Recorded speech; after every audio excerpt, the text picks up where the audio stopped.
Rome, the eternal city, a place of power, ambition, and blood. But in the year 37 AD, Rome would be ruled by a man unlike any other, a man whose name still sends shivers down history's spine. His name was Caligula, and behind the closed doors of his palace, he indulged in acts so bizarre, so cruel, and so shocking that even in a city drenched in decadence, his behavior seemed unthinkable. This is the true story of Rome's most infamous emperor. Born Gaius Julius Caesar Germanicus in the year 12 AD, Caligula was the son of the beloved Roman general Germanicus. As a child, he accompanied his father on military campaigns, dressed in a miniature soldier's outfit. The soldiers adored him and gave him the nickname Caligula, meaning little boots. But behind that harmless nickname lay a dark destiny. When Caligula's father died suddenly, rumors of poisoning spread. His mother and brothers would later be executed on charges of treason. Caligula, however, survived and grew up surrounded by suspicion, political intrigue, and bloodshed. By the time Emperor Tiberius died in 37 AD, Caligula was just 24 years old. He inherited the throne of the Roman Empire, and at first Rome rejoiced. At first, Caligula seemed like a dream come true. He freed political prisoners, ended unfair taxes, and staged lavish public games. For a brief moment, the empire believed it had found a kind and generous ruler. But then, everything changed. Only months into his reign, Caligula fell gravely ill. Some say it was poison.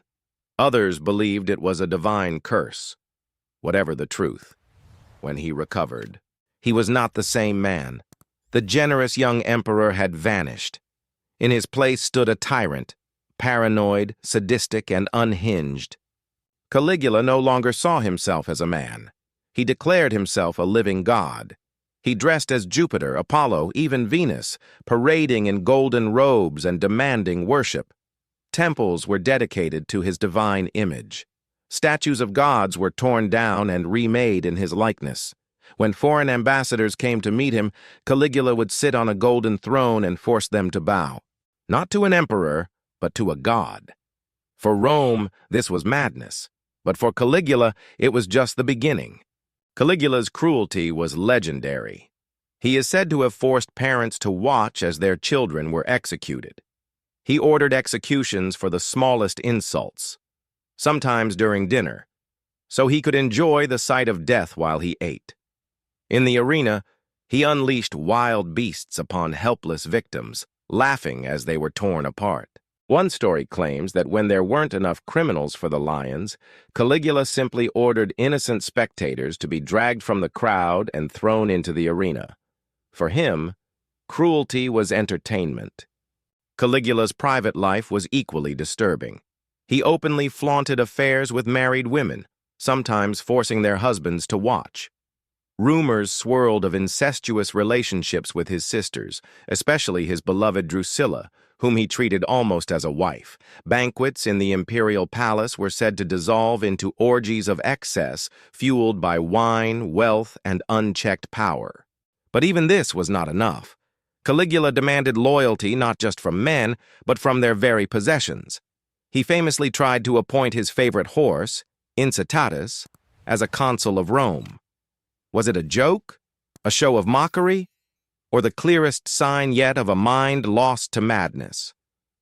As his reign continued, Caligula drained the empire's treasury with reckless spending. He built lavish palaces, ordered a massive floating bridge across the Bay of Baiae, and staged extravagant games. All while Rome's people grew restless. The Senate despised him. The Praetorian Guard, his own protectors, feared him. And in the shadows, whispers of assassination began to spread. On January 24, 41 AD, Caligula attended a series of games in Rome. As he made his way through a dark corridor of the palace, a group of conspirators, led by Cassius of the Praetorian Guard, struck. They stabbed the emperor again and again until the self-proclaimed god lay bleeding on the marble floor. Caligula was just 28 years old. His wife and young daughter were murdered soon after, wiping out his immediate family. The mad emperor was dead, but the shadow of his rule would haunt Rome forever. Was Caligula truly insane, or were the stories of his depravity exaggerated by his enemies? Ancient writers like Suetonius and Cassius painted him as a monster, a tyrant consumed by lust, blood, and delusion. Modern historians caution that these accounts may contain exaggerations, political propaganda designed to destroy his legacy. But one truth remains, whether madman, victim of slander, or both. Caligula's reign stands as one of the most infamous chapters in Roman history. The young emperor who began as Little Boots ended as the most feared man in Rome, and behind closed doors. The world may never truly know what horrors took place,